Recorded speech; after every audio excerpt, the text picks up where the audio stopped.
You have this woman, Crockett, very low IQ person. Somebody said the other day she's one of the leaders of the party. I said, you got to be kidding. I couldn't help but make this video because I've made several videos about Jasmine Crockett in the past, and I just love covering when Democrats' horrendous behind-the-scenes behavior gets exposed, because it always does. The truth always comes out. And now, for this wonderful woman, and I say that very sarcastically, of course, Jasmine Crockett, the Texas Democrat representative, the truth is finally getting its day when it comes to her. As reported by the New York Post yesterday, Trump critic Representative Jasmine Crockett is a no-show boss from hell who terrorizes staffers, aides say. All diva, no wow.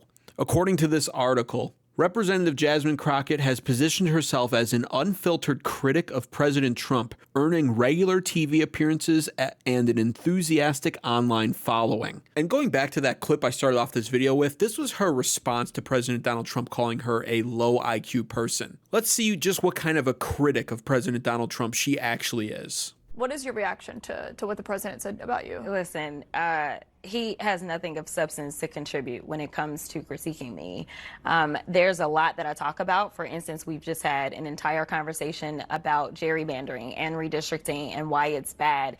And instead of him being able to elaborate on the fact that I'm unable to make a cogent argument or something like that, and then back into his argument that I'm low IQ, he just knows how to throw that insult, but it's a common insult when it comes to people of color. He just threw the same exact insult as Charlemagne the God.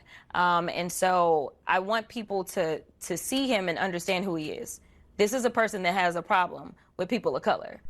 Wow. Another brilliant argument from a person of color politician. God, I didn't see that one coming. What a revelation, honestly, that President Donald Trump has a problem with people of color. This is just shocking, and I'm glad that somebody like Jasmine Crockett, who I totally didn't expect to ever bring this up as a main form of argument against President Donald Trump and use it as the ultimate critique against him. I am taken aback right now, and I treat what she says so seriously about this. So anyway, this article goes on to state, but congressional aides tell the Post that the Dallas Democrat is just as rude and mean to her own staff. The liberal loudmouth, age 44, has rocketed to fame since taking office in January of 2023 as a fiery antagonist of the Republican president and his allies. But three sources who have worked with or for Crockett say she's rarely present when TV cameras aren't rolling, and she terrorizes the staff when she does appear. And you know, somehow I just don't have a hard time believing that when this is how she behaves openly in public. Earlier, literally just you just voted to do it. Y'all did it first, so you don't just voted to do it. Order. I'm trying to get clarification. Look at, calm down.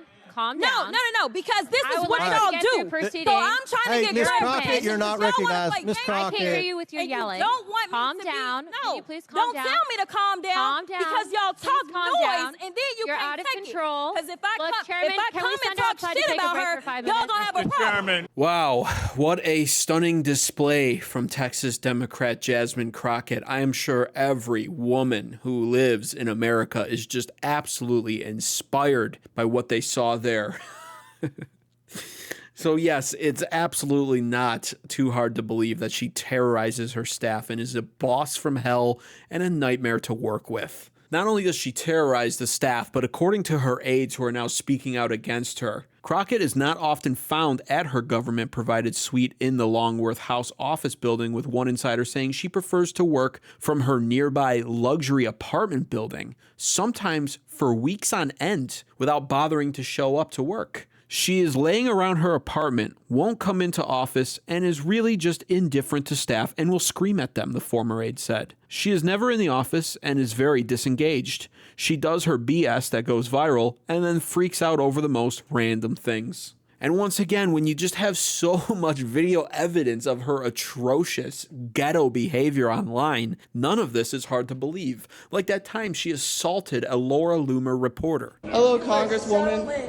Horse manure. Well, that sounds like fun. Wait, Congresswoman Crockett. But it sounds. Congresswoman Crockett, you were recently on a Tesla takedown call calling for violence on the 29th. Would you like to clarify your comments? As you can see. Congresswoman, will you condone violence at the Tesla? I mean, I won't lie, it's not the worst thing in the world I've ever seen, but you don't put your hands on somebody or on their property, and as annoying as reporters can be, what she did there was massively inappropriate and not what you'd expect somebody to do who went to law school. She should know better than to do that. How that didn't blow up into something a little bit more, at least, is beyond me. But the Republicans didn't seize the moment to turn that into something more. I guess they were just all too willing to let it slide. It's still not acceptable behavior for a politician in office to be doing something like that.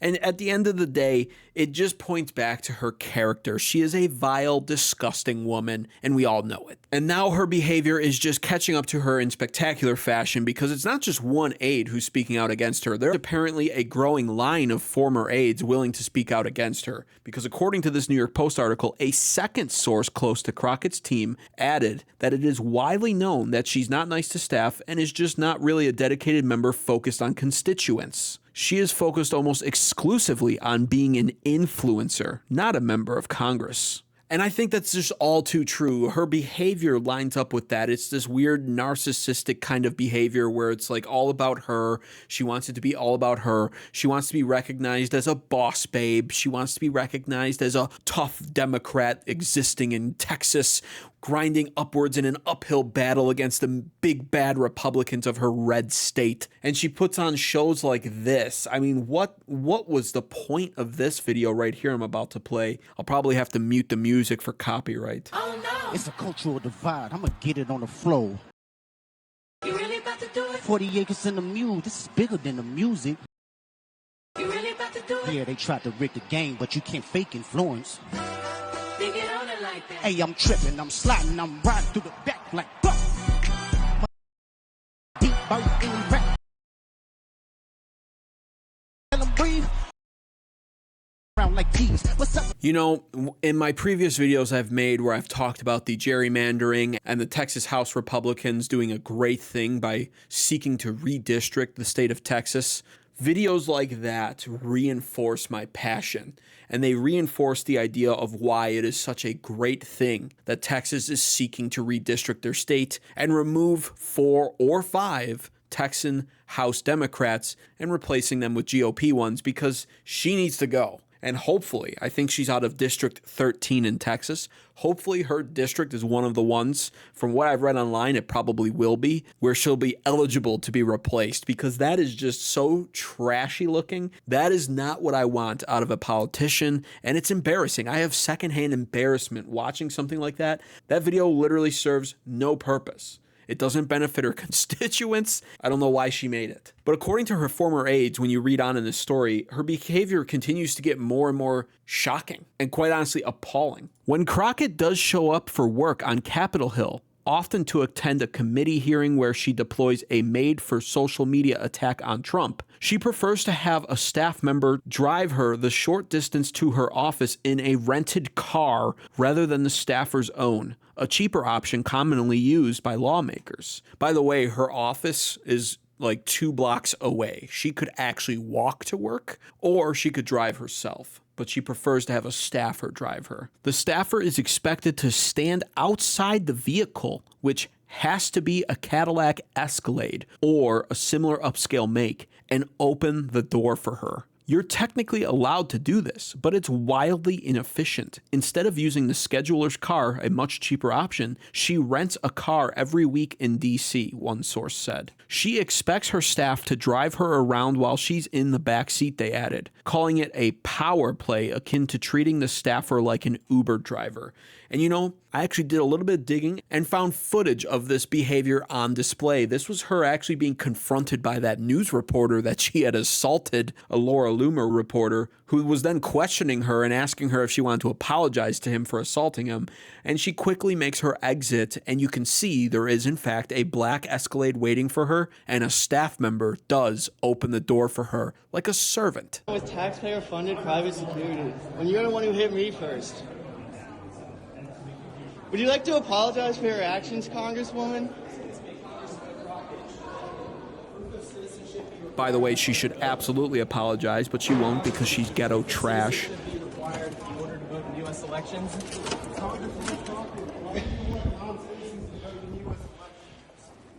And here she goes. Look, she's heading to the Escalade. The reporter quickly circles around the pillar there. You don't and want you to can see a apologize, staff member Congresswoman? grabs the door for her. She hops in and can't even be bothered to pull the door shut behind her. The staff member does it for her. And so there you go. That's just the level of arrogance that you would expect out of somebody trashy like her. And once again, it's not shocking at all that this is all behavior being exhibited from a Democrat politician. And despite the fact that Jasmine Crockett literally just used the race card against President Donald Trump, it appears she doesn't actually really care all that much about that card, as former aides who are also people of color have spoken out against her. Another aide, a young black woman, was fired abruptly and confided to a colleague, "I don't want to hear Jasmine Crockett talk about helping black women when she just fired one for no reason." And apparently her behavior is so atrocious that a source told the Post that a job listing for Crockett's team recently was shared amongst a large group of black Democratic women, but nobody expressed interest in the gig. One of them stated, "You would think working for a black woman, if you were a young black woman yourself or a young person of color, would make you feel empowered in that space," said a former Democratic congressional aide. But truly, the only person that she thinks about and cares about is herself. But what's most shocking about all of this? When it comes to people's thoughts on who the 2028 Democrat vice presidential candidate will be, Jasmine Crockett currently, according to what was reported on Fox News at least, is thought of as the most likely to become the 2028 Democrat vice presidential candidate. I hope that she runs for Senate in Texas, but that might require too much work. I also think it's important. You know who the leading candidate to be the vice presidential pick for the Democrat Party is right now? Jasmine Crockett. So I have to say, Gavin Newsom, J.B. Pritzker, whoever the official nominee ends up being in 2028, I think you need to go ahead and pick Jasmine Crockett. I can't think of a better face for the Democrat Party. I loved Donald Trump going on a little riff about whether she might be related to Davy Crockett. And I think that she is one reason why we're seeing historic lows in approval for the Democrat Party, because even in her own district in Texas, I don't think people are that enamored of her, and it doesn't surprise me that she's an awful boss. She's currently like one of the top tier faces of the Democrat Party, and that coincides so beautifully with the fact that the Democrat Party's approval rating is at the lowest it's ever been in recorded history. Her behavior is atrocious, apparently not even just on the camera or on the floor, but also behind the scenes. She treats her workers like crap, and she only ever thinks about herself. Not shocking. Once again, she's a Democrat. And so I gotta say this. If you want to see Jasmine Crockett go, if you want to see her get redistricted out of Texas and out of a career, basically, be sure to subscribe right now to American Advocates. It's 100% free to do, so click that subscribe button, especially if it's not your first time watching this content. However, if you're thinking about moving to Texas so you can continue to make sure that Jasmine Crockett stays in office there, dislike this video and never come back. But without further ado, I want to leave off this video on the highest of high notes. This is honorary Secret Service member DJ Daniel sharing his thoughts on Jasmine Crockett after apparently she made fun of the shape of his head. Now, this is, mind you, a 13-year-old boy who has brain cancer and has had something like a dozen surgeries. But he fires back on her brilliantly. Take a listen to this, and thanks for watching. I've been through 13 brain surgeries. That's why my head looked like this. And let me say this. This one congresswoman was talking about my head. But I said she can't be talking because she looked like a burnt marshmallow. Jasmine Crockett.